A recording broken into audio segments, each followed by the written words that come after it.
Hey guys, how are you doing today? Dr. Stroud with Cornerstone's Pet Tip of the Week. So it is almost the 4th of July and fireworks season is here. I'm gonna adjust the camera a little bit. And while a lot of us love it, they can put on some beautiful shows around here. Our pets are not always the biggest fans of them, and it can cause a lot of phobias in our pets. It can cause a lot of unnecessary stress. And just not a good situation for them to be in when they're stressed, they're scared. We certainly don't like to be stressed and scared, so I don't want your pets to be stressed or scared either. They are your fur babies, and we want to make sure we take care of them. So I just have some tips for you guys on how to handle the fireworks season.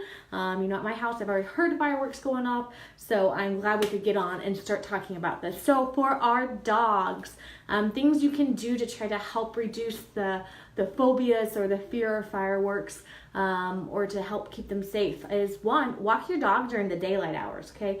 Many times, especially 4th of July, in the dark, the nighttime, that's when the biggest amount of fireworks is gonna go off. So if you can walk your dog during the daylight hours, then that's gonna reduce the amount of time outside with the big booms going off, okay? Two, once you put them inside after they're done with their walk, close the curtains, close the windows. That's all going to help kind of muffle the fireworks sound. So that's going to help. Okay. Other things you can do is put on some music, some comforting music. Classical music often helps reduce stress in pets. If you get on YouTube, you can often find tunes that dogs like. You can just search calming tunes for dogs and they'll have all kinds of things pop up. Same thing for cats, okay? So put on some music, put on some TV. Again, we're trying to create an environment where you're actually distracting them from the fireworks sounds to help reduce stress and help keep them calm, okay? Creating a quiet space that they feel like they're in control of. So they have a certain part of the house that they like and are comfortable in, and putting them in that area where they feel like they're more in control and know what's going on will help. Okay, and then also even creating some hiding places for them. Definitely not somewhere where it's going to be dangerous or anything like that. But if they have a specific area or they tend to hide in a specific area, or for our cat specifically, you can put a cardboard box with kind of a blanket over top where they can get in. So places where they can hide and they can feel safe is the big thing. Okay, so that's your main things on your dogs. Again, with your cats, providing hiding places in your home, and keep them in the house, guys, okay? Lots of cats can get scared with the fireworks, and the last thing you want is them to bolt off and you to lose them because they heard a firework and then they're gone, okay? And so definitely want to make sure that they're kept in the house. If you don't have them microchipped, consider getting them microchipped before Wednesday if you can. That way if they do get out and get in bolt, we at least have a chance of scanning them, being able to find them, okay? So that's your tips on your dogs and cats. What if you have like little small mammals like guinea pigs or rabbits or anything like that? Okay, all your little small mammals. If they're outside, partially covering the cages with some blankets will often help. You want to cover a good portion of it, but also kind of leave a little bit of it open so where they can at least see out, but they have a place to hide. And so sometimes that's a good tip.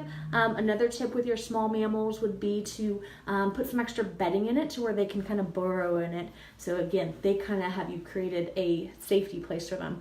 The other option you have is bringing them inside. Sometimes that helps as well, okay? Get them away from that sound. The sound is typically the thing that actually scares the animals and brings stress to them. So if you can get them in muffling some of those sounds and creating safe places for them, then oftentimes they'll feel less stressed because you don't want to stress your babies out.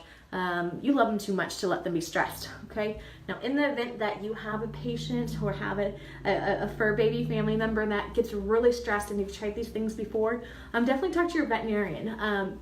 There are some medications that we can give that help reduce anxiety, especially noise phobias or noise anxiety, such as fireworks or thunderstorms. And so there may be some other options for you if you've already kind of tried some of these things and they're not working as much. Definitely talk to your veterinarian just as soon as you can, so you can help get some relief for them. So that's kind of the tips for today. I will also attach a little brochure PDF file in the comments below that kind of touches base on some things and some tips for you guys. So that will be up in the probably next 10-15 minutes. I'll put that in the comments. So anyway, I hope you guys have a happy 4th of July. I hope you found these tips helpful.